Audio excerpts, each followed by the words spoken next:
الحمد لله نحمده ونستعينه ونستغفره ونؤمن به ونتوكل عليه ونعوذ بالله من شرور أنفسنا ومن سيئات أعمالنا من يهده الله فلا مضل له ومن يضلل فلا هادي له ونشهد أن لا إله إلا الله وحده لا شريك له ونشهد أن سيدنا مولانا محمدا عبده ورسوله أما بعد فأعوذ بالله من الشيطان الرجيم بسم الله الرحمن الرحيم إنك ميت وإنهم ميتون صدق الله العظيم وصدق رسوله النبي الأمين المكين الكريم ونحن على ذلك لمن الشاهدين والشاكرين والحمد لله رب العالمين۔ حضور صلی اللہ علیہ وسلم آپ کے اخلاق، آپ کے کردار، رسول بنا کر بھیجے جانے کا مقصد یہ بتلایا گیا، کیونکہ ہمارے لیے اصل نمونہ کس کی زندگی ہے؟ حضور صلی اللہ علیہ وسلم کی زندگی ہے، اور دنیا میں زندگی گزارنے کا مقصد بھی یہی ہے کہ اللہ کی رضا ہم کو نصیب ہو جائے، اور اللہ کی رضا حضور صلی اللہ علیہ وسلم کی زندگی کے مشابہت پر گزارنے پر اللہ کی رضا۔ حضور کے انفرادی زندگی کا تذکرہ، پھر اجتماعی زندگی کا تذکرہ، سماجی زندگی کا تذکرہ، پھر حضور صلی اللہ علیہ وسلم کے اخلاق ہے جو حضور پر روزانہ تکلیف پہنچانے کا کام کرے۔ آپ نے اس کے ساتھ اس طریقے کا معاملہ، جب وہ بیمار ہوئی تو آپ اس کی عیادت کے لیے گھر تشریف لے۔ آج کی دنیا میں ایسا انسان ہے جو روزانہ تکلیف دینے کا کام کرے اور ہم اس کی عیادت کے لیے اس کے گھر پر جائیں۔ اسی طریقے سے یعنی آپ صلی اللہ علیہ وسلم کے ساتھ کوئی بدتمیزی کا معاملہ کرے، گلے پر ڈلا ہوا کپڑے کو کھینچنے کا معاملہ کرے، آپ نے اس کو بھی برا بھلا کہنے سے منع کرنا۔ یہ اعلیٰ درجے کے اخلاق۔ اس طریقے سے اللہ تعالیٰ نے آپ کو وما ارسلناک الا رحمۃ للعالمین، سارے عالم کے لیے رحمت بنا کر کے بھیجا ہے، رشد و ہدایت کا آفتاب اور مہتاب بنا کر کے اللہ تعالیٰ نے آپ کو مبعوث فرمایا۔ خلاصہ کلام اور حقیقت یہ ہے کہ اگر آپ کو دنیا میں بھیجنے کا مقصد اگر نہیں ہوتا تو دنیا سے اللہ تعالیٰ نہیں بناتا۔ اتنی اعلیٰ درجے کی شخصیت آپ صلی اللہ علیہ وسلم کی ذاتی گرامی۔ لیکن اس دنیا میں ایک نظام ہے، کل من علیہ فان، کہ اس دنیا کے اندر کوئی بھی شخص، کوئی بھی ذات، چاہے وہ جاندار ہو، چاہے وہ بے جان ہو، چاہے کوئی بھی چیز کیوں نہ ہو، ایک وقت کے لیے وہ وقت اس کا جو متعین ہے وہ وقت ختم ہوتا ہے، وہ چیز ختم ہو جاتی ہے، چاہے وہ انسان ہو، چاہے وہ حیوان ہو، چاہے وہ حیوان ناطق ہو، چاہے وہ درخت ہو، شجر ہو، حجر ہو، کوئی بھی چیز کیوں نہ ہو، کل من علیہ فان۔ کیا بھروسہ ہے زندگی کا؟ انسان ایک بلبلہ ہے پانی کا بلبلہ دیکھے نا کیسا رہتا ہے پانی کا بلبلہ، ایسا اٹھتا ہے پھولتا ہے، لیکن چند منٹ ایک خوشنما محسوس ہوتا ہے، تھوڑی دیر کتنا اچھا لگتا ہے، لیکن وہ کیا ہوتا ہے پھر ٹوٹ جاتا ہے۔ بس ایسے انسان کی زندگی تھوڑی دیر بڑا اچھا خوشنما بہترین سرسبز و شادابی نظر آتی ہے، انسان اس کو دائمی اور ہمیشہ کے لیے سمجھتا ہے، لیکن جب وہ وقت اور مقرر شدہ جو ہوتا ہے جب وہ آتا ہے تو اس کی زندگی ختم ہو جاتی ہے۔ چاہے انسان جہاں کا مالک ہو، منصب کا مالک ہو، عہدے کا مالک ہو، یا پھر کسی اور اقتدار کا مالک ہو، کسی اور اعلیٰ درجے کے منصب پر انسان فائز ہو، کوئی بھی ہو، کتنا بھی اعلیٰ درجے کی شخصیت ہو، چاہے وہ دینی اعتبار سے ہو، چاہے وہ دنیاوی اعتبار سے ہو، کوئی بھی شخص ہو، جب وہ مقررہ وقت جب آتا ہے تو وہ شخصیت کیا ہو جاتی ہے؟ ختم ہو جاتی ہے۔ اس کو نہ کوئی جان، نہ کوئی مال، نہ کوئی عہدہ، نہ کوئی منصب، کوئی چیز اس کو نہیں بتا سکتی، نہ کوئی چیز اس کو روک سکتی ہے، کوئی چیز نہیں روک سکتی۔ اس کی ساری زیب و زینت، سارے عہدے، یعنی ہر اعتبار سے جو بھی مقصد اور عہدے پر جو انسان فائز ہے وہ سب عہدے دنیا ہی میں ختم ہو جاتے ختم ہو جاتے انسان جہاں کہیں بھی ہو، جس حالت پر بھی ہو، کسی بھی حالت پر ہو، جب اس کا وقت پورا ہوتا ہے ملک الموت آتے ہیں اور اس کی روح کو قبض کر لیتے ہیں۔ اللہ تعالیٰ فرماتا ہے اینما تکون، تم جہاں کہیں بھی ہو، کتنا بھی چھپ جاؤ، چاہے تم گھاس پھوس کے مکان میں رہو، چاہے مضبوط عمارت پر رہو، چاہے شیشے کے محل میں رہو، مضبوط قلعے کے اندر، فی بروج مشیدہ، کتنی بھی کیسی بھی جگہ پر تم ہو، جب اس کا وقت مقرر ہونا ملک الموت آئے اور اس کی روح کو کیا کر لیتے، قبض کر لیتے۔ کوئی بھی انسان اس سے مستثنا نہیں ہے۔ اللہ نے یہ سسٹم کسی کے لیے خاص نہیں رکھا کہ فلاں بچ جائے گا نہ فلاں ختم ہو جائے گا، نہیں۔ چاہے دنیاوی اعتبار سے چاہے وہ نبی کیوں نہ ہو، نبی کیوں نہ ہو، سب سے اعلیٰ درجے کی شخصیت ہوتی ہے، چاہے وہ ولی ہو، قطب ہو، ابدال ہو، چاہے وہ امام ہو، نہ مؤذن ہو، نہ چوکیدار ہو، کوئی بھی ہو، جب اس کا وقت ہوتا ہے اس کی روح کیا کر لی جاتی ہے، قبض کر لی جاتی ہے، کوئی انسان دنیا سے رخصت ہو جاتا ہے، بس وہی اس کی اتنی زندگی ہوتی ہے۔ در عالم گھر کسیرا پائندہ بودے، ابو القاسم دائمن زندہ بودے۔ اگر دنیا کے اندر کوئی شخص ہمیشہ رہنے کے قابل اگر کوئی شخصیت ہے، اگر کوئی ذات ہے کہ جس کو ہمیشہ کی زندگی دنیاوی اعتبار سے اگر عطا کی جاتی، وہ سرکار دو عالم جناب محمد مصطفیٰ صلی اللہ علیہ وسلم کی ذات کرام، حضور کی ذات ہے، اس کے علاوہ کسی کی ذات نہیں ہو سکتی، کیونکہ آپ صلی اللہ علیہ وسلم نے ہمیشہ نفع رسانی کا کام کیا، ہمیشہ غریبوں کی غمخواری کرنا، پریشان حال ان کا مداوا بننا، اسی طریقے سے ہر اعتبار سے ایک دوسرے کی خیر خواہی کے کام کرنا، رفائی کام کرنا، ملی سماجی کام کو انجام دینا، ساری زندگی حضور پاک صلی اللہ علیہ وسلم نے اس پر صرف فرمایا، ساری کی ساری زندگی۔ لیکن جب اس کا بھی وقت آیا، آپ صلی اللہ علیہ وسلم سفر کے آخری تاریخ میں شدید بیمار ہوئے۔ اس سے قبل ایک واقعہ تھا، یعنی خیبر جس وقت فتح ہوا، خیبر جس وقت فتح ہوا، یہودی جو ہوتے ہیں یہ ہمیشہ کے مسلمان کے دشمن ہوتے ہیں۔ خیبر فتح ہو چکا، اس کے بعد پھر لوگوں نے آ کر یہ پیشکش کی کہ ہم کو خیبر کی جو جگہ ہے نا اس کو بٹائی پر ہم کو دو، کیونکہ ہم کھیتی کرنا اچھے طریقے سے جانتے ہیں۔ انہوں نے کہا کہ چلو ٹھیک ہے، لیکن پھر کہا کہ جب ہم وصول کرنا چاہیں گے، لینا چاہیں گے، ہم کو اختیار ہوگا، ہم اس پر قبضہ کر لیں۔ کہا کہ ٹھیک ہے۔ اب انہوں نے کیا چال چلنا شروع کیا کہ ہدیے اور تحفے دینا شروع کیے، ہدیے اور تحفے دینا شروع کیے۔ حضور صلی اللہ علیہ وسلم کو زینب بنت حارثہ نے یعنی گوشت پر ملا ہوا زہر بطور تحفے کی پیش کیا، صحابہ اکرام نے اس کو کھا لیا۔ حضرت برا بن معمور رضی اللہ تعالیٰ عنہ جیسے ہی کھا فوراً شہید ہو گئے۔ حضور صلی اللہ علیہ وسلم نے جیسے منہ میں رکھا، خود گوشت نے یہ بولا کہ اللہ کے رسول آپ اس کو مت کھائیے، کیونکہ اس پر زہر ملا ہوا ہے۔ اس پر کیا ملا ہوا ہے؟ اس پر زہر ملا ہوا ہے۔ آپ نے اس کو فوراً رکھ دیا، اس کی وجہ سے آپ شدید بیمار ہوئے، لیکن پھر افاقہ ہو گیا، لیکن آخر تک اس کا کچھ نہ کچھ اثر آپ کے لہوات اور آپ کے تالوں میں اس کا اثر آخری وقت میں بھی اس کا اثر ظاہر ہوا۔ بہرحال ان کی سفر کو آپ بیمار ہوئے، اس کے باوجود بھی صحابہ کرام کے سہارے سے آپ مسجد تشریف لے جاتے اور نماز پڑھاتے تھے۔ ایک مرتبہ آپ کو زیادہ بیماری لاحق ہو گئی، آپ لیٹ ہو گئے، ابو بکر صدیق رضی اللہ تعالیٰ عنہ کو اجازت دی آپ نماز پڑھائے۔ پھر اس کے بعد حضور پاک صلی اللہ علیہ وسلم بھی آ گئے، 2 رکعات ابو بکر صدیق رضی اللہ تعالیٰ عنہ پڑھا دیے۔ محسوس ہوا کہ حضور صلی اللہ علیہ وسلم بھی آئے تو پیچھے ہٹنے لگے۔ حضور صلی اللہ علیہ وسلم فرمایا کہ نہیں نماز پڑھائی۔ بہرحال ابو بکر صدیق رضی اللہ تعالیٰ عنہ نے پھر پسند نہیں کیا کہ نبی کی موجودگی میں نماز پڑھاؤں، پھر 2 رکعت ابو بکر صدیق نے پڑھائی اور 2 رکعت کس نے پڑھائی؟ حضور صلی اللہ علیہ وسلم۔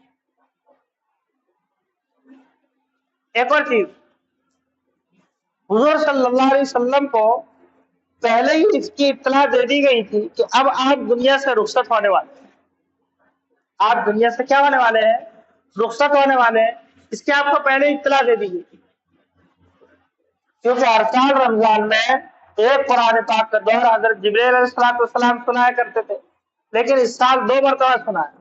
حضور نے حضرت فاطمہ رضی اللہ تعالیٰ عنہ سے کہا کہ اس سال جو ہے جبرائیل علیہ السلام نے مجھے 2 مرتبہ قرآن کا دور سنایا، شاید کہ میرے جانے کا وقت قریب ہے، میرے جانے کا وقت کیا ہے؟ قریب ہے۔ ایک دن حضور صلی اللہ علیہ وسلم نے صحابہ اکرام کو جمع فرمایا، جمع فرما کر کہا کہ میں تمہارے درمیان میں 2 چیزیں چھوڑ کر جاتا ہوں، میں تمہارے درمیان کتنی چیزیں چھوڑ کر جاتا ہوں؟ آپ اپنے وصال سے 90 دن پہلے صحابہ اکرام کے سامنے افتتاح فرمایا کہ میں تمہارے درمیان 2 چیزیں چھوڑ کر جاتا ہوں، ایک کتاب اللہ، دوسرا سنت رسول۔ اگر اس کو تم مضبوطی کے ساتھ پکڑے رکھو گے کبھی تم گمراہ نہیں ہوگے، کبھی ذلت اور رسوائی تمہارے ساتھ نہیں ہوگی۔ جب اس کو تم پسے پس کر ڈال دو گے تو دنیا میں تم کو ذلت اور رسوائی کا۔ اسی طریقے سے آپ صلی اللہ علیہ وسلم کو پہلے محسوس ہو چکا تھا کہ اب جو ہے یعنی آخرت کا سفر ایک دم قریب ہے۔ جس وقت حضور صلی اللہ علیہ وسلم حضرت معاذ رضی اللہ تعالیٰ عنہ کو یمن روانہ فرما دیا۔ آج تک ہم نے دیکھا ہے کبھی ایسا بادشاہ ہو اور اپنے غلام کو، اپنے ماتحت کو سواری پر سوار کرے اور خود پیدل چلے؟ آج تک دیکھے کیا؟ ہر بڑا ایک اپنا رعب ظاہر کرنا چاہتا ہے اور بتلانا چاہتا ہے کہ میں بڑا ہوں، ہے کہ نہیں ایسا؟ حضور صلی اللہ علیہ وسلم حضرت معاذ رضی اللہ تعالیٰ عنہ کو یمن روانہ فرما رہے۔ کہاں روانہ فرما رہے؟ یمن۔ حضور خود پیدل چل رہے اور حضرت معاذ کو سواری پر سوار کیا۔ کس پر سوار کیا؟ سواری پر سوار کیا۔ اور حضور صلی اللہ علیہ وسلم تو کیسے چل رہے؟ پیدل چل رہے۔ حضرت معاذ رضی اللہ تعالیٰ عنہ فرماتے اللہ کے رسول، یہ آپ کے رسالت کے منصب کے خلاف ہے کہ آپ پیدل چلے اور میں سواری پر چلوں، مجھے اجازت دیجیے کہ میں بھی سواری سے اتر جاتا ہوں۔ حضور صلی اللہ علیہ وسلم فرمایا کہ نہیں، آپ سواری پر سوار، آپ سواری پر سوار۔ جب مدینے سے کچھ آگے بڑھے، شہر سے کچھ آگے بڑھے، حضور صلی اللہ علیہ وسلم نے فرمایا اے معاذ ایک بات بتلاؤں تاکہ اللہ کے رسول احبک یا معاذ، میں آپ سے محبت کرتا ہوں۔ یہ کون کہہ رہا ہے؟ حضور صلی اللہ علیہ وسلم فرما رہے ہیں۔ حضرت معاذ رضی اللہ تعالیٰ عنہ کی آنکھوں سے آنسو جاری ہو گئے کہ اللہ کے رسول اس طریقے سے مجھے فرما رہے ہیں کہ میں تم سے کیا کرتا ہوں؟ محبت کرتا ہوں۔ آگے پھر حضور صلی اللہ علیہ وسلم فرمایا کہ اے معاذ آئندہ سال جب تم واپس آؤ گے مدینے میں، میری اور تمہاری ملاقات نہیں ہوگی، میری اور تمہاری کیا نہیں ہوگی؟ ملاقات نہیں ہوگی۔ تم مسجد نبی کی زیارت کرو گے، میری قبر کی زیارت کرو گے، لیکن مجھ سے ملاقات نہیں ہوگی۔ حضرت معاذ رضی اللہ تعالیٰ عنہ کا اتنا سننا تھا کہ آنکھوں سے آنسو کیا ہو گئے، جاری ہو گئے، برداشت نہیں کر سکے۔ پھر حضور صلی اللہ علیہ وسلم فرمایا کہ میں تم کو ایک نصیحت کرتا ہوں۔ وہ نصیحت ہم سب کے لیے قابل اتباع ہے، کیونکہ رسول کی زندگی ہی ہمارے لیے۔ وہ کیا ہے؟ کہا کہ ہر نیک عمل کے بعد، خصوصاً فرض اعمال کے بعد، اس دعا کو تم پڑھ لیا کرو۔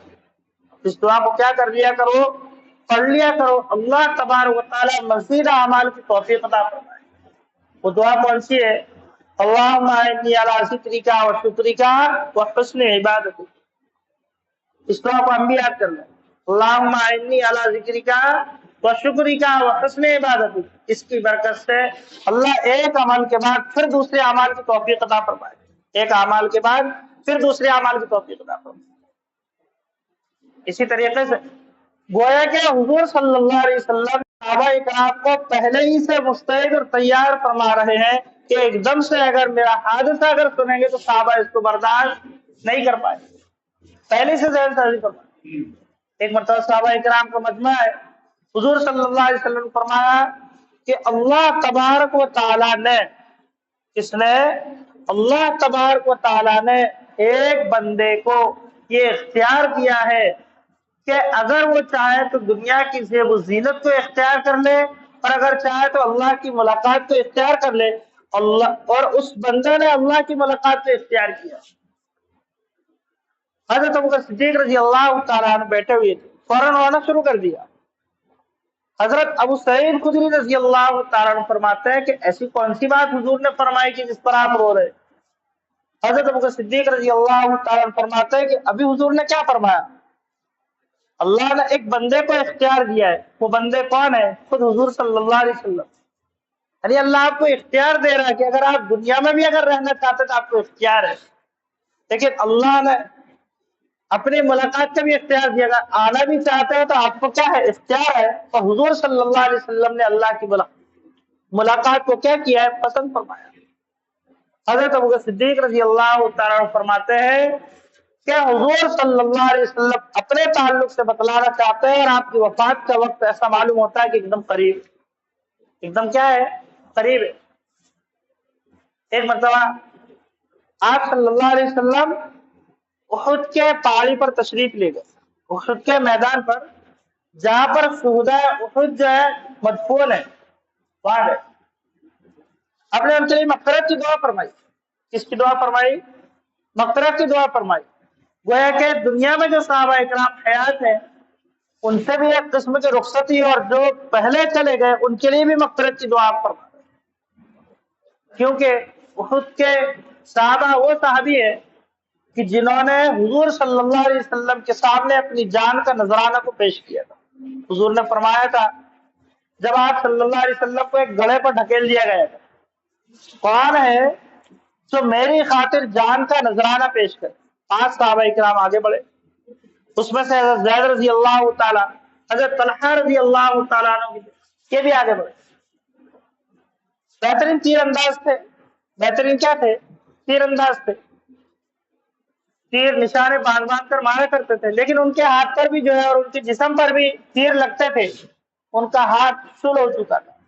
حضور صلی اللہ علیہ وسلم اپنے سر کو اس گڑھے سے اٹھانا چاہتے، دیکھنا چاہتے تھے۔ حضرت طلحہ رضی اللہ تعالیٰ عنہ فرماتے ہیں اللہ کے رسول آپ نیچے رہیے، اگر سینے کی ضرورت پڑتی ہے تو میرا سینہ حاضر ہے، جسم کی ضرورت پڑتی ہے میرا جسم حاضر ہے، جان کی ضرورت پڑتی ہے میری جان حاضر ہے، آپ اطمینان رکھیے، آپ اطمینان رکھیے۔ حضرت ابوبکر صدیق رضی اللہ تعالیٰ عنہ فرماتے ہیں کہ احد کا جو دن تھا، احد کا جو دن تھا یہ تو طلحہ کے لیے خاص تھا۔ اس کے لیے خاص تھا کہ ساری کی ساری فضیلتیں یہ حضرت طلحہ رضی اللہ تعالیٰ عنہ۔ اسی طریقے سے حضرت عمار رضی اللہ تعالیٰ، جب جنگ ختم ہو چکی، حضور صلی اللہ علیہ وسلم نے تلاش کیا اپنے ساتھیوں کو، حضرت عمار رضی اللہ تعالیٰ عنہ کے پاس پہنچا، پورا جسم خون سے لہولہان ہو چکا تھا۔ حضور خود جو ہے اپنے ہاتھوں سے حضرت عمار رضی اللہ تعالیٰ عنہ کے جسم پر لگی ہوئی مٹی کو جھڑا رہے۔ حضور صلی اللہ علیہ وسلم فرمایا اے عمار تمہاری کوئی آخری خواہش ہے تو مجھے بتلائیے، تمہاری کوئی آخری خواہش ہے تو مجھے بتلائیے۔ حضرت عمار رضی اللہ تعالیٰ عنہ نے اپنے جسم کو ایک طاقت دی، حرکت دی، حالانکہ اس سے پہلے حرکت بھی نہیں دے پا رہے تھے، حرکت دی اور اپنے سر کو حضور صلی اللہ علیہ وسلم کے قدموں پر رکھا، اور اسی حالت میں ان کی روح قبض ہوئی۔ وہ ایک عمل سے کیا کہنا چاہ رہے تھے؟ حضرت عمار عمل سے کیا کہنا چاہ رہے تھے؟ من ہم و ہمیں تمنا بوقت جان سپردم، گوئے کہ جان کے سپرد کرنے کے وقت اور آخری وقت میں گوئے کہ میری بس ایک ہی تمنا ہے، من رخ تو دیدہ باسم واتو درون دیدہ باسی، کہ میں آپ کے چہروں کو دیکھتا رہا ہوں اور آپ کا رخ انور اور آپ کا چہرہ میری نظروں کو دیکھتا رہا، یعنی یہ کہنا چاہتا ہوں۔ اور آپ کے قدموں پر جو ہے ان کی جان کیا ہو گئی، یعنی اپنے ان کے جسم سے روح قبض کر لی۔ اسی طریقے سے حضرت انس رضی اللہ تعالیٰ عنہ کے چچا 80 سے زیادہ زخم ان کے جسم پر لگے ہوئے، پہچانا بھی نہیں جا رہا تھا، پہچانا بھی نہیں جا رہا تھا۔ آپ کی بہن نے پہچانے یہ انگلیوں کے پور کے ذریعے سے کہ یہ میرے بھائی، یہ میرے کون ہے؟ یہ میرے بھائی۔ تو یہ غزوہ احد تھا جس پر جو ہے صحابہ اکرام نے حضور صلی اللہ علیہ وسلم پر اپنی جان کا نذرانہ ان لوگوں نے پیش کیا تھا۔ آپ اپنی وفات سے قبل ان کی قبروں پر جا کر گویا کہ ان کی مغفرت کی کیا فرما رہے ہیں؟ دعا مغفرت کی دعا فرما۔ اسی طریقے سے حضرت ابوبکر صدیق رضی اللہ تعالیٰ عنہ کو مقام، جب آپ زیادہ یعنی کمزور ہو چکے، حضور صلی اللہ علیہ وسلم فرمایا کہ مرو ابا بکر فلیصلی بالناس، ابو بکر سے کہو کہ وہ لوگوں کو کیا پڑھائے؟ نماز پڑھائے۔ صحابہ اکرام نے کہا کہ اللہ کے رسول وہ تو بہت کمزور دل ہے، وہ کیا ہے؟ بہت کمزور ہے، نماز نہیں پڑھا پائے۔ پھر دوسری مرتبہ کہا، پھر تیسری مرتبہ حضرت عائشہ رضی اللہ تعالیٰ عنہ فرماتی ہے اللہ کے رسول عمر کو حکم دیجیے کیونکہ وہ سخت دل ہے، ابو بکر یہ نرم دل ہے، جیسے مسلح پر کھڑے ہوں گے رونا شروع کر دیں گے۔ حضور صلی اللہ علیہ وسلم فرمایا اے عائشہ، اللہ تبارک و تعالی اس بات کی اجازت نہیں دیتا کہ میرے بعد اگر کوئی مسلح کا مستحق اور امامت کا مستحق ہے، یہ کون ہے؟ یہ خلافت کا مستحق ہے ابو بکر۔ یہ کون ہے؟ یعنی اللہ اس بات سے راضی نہیں ہے کہ ابو بکر کے علاوہ کوئی اور نماز پڑھائے، یعنی اللہ ہی کا حکم تھا یہ کہ حضور صلی اللہ علیہ وسلم فرما رہے تھے ابو بکر کو کہ وہ کیا کرے؟ نماز پڑھائے۔ اسی طریقے سے 5ویں دن اور 6ویں دن بھی صحابہ اکرام کو جمع کیا، اور جمع کرنے کے بعد بھی بہت ہی اہم موضوعات پر صحابہ اکرام کو خطاب فرمایا۔ انشاءاللہ وہ تمام باتیں آئندہ پھر بیان کی جائے گی۔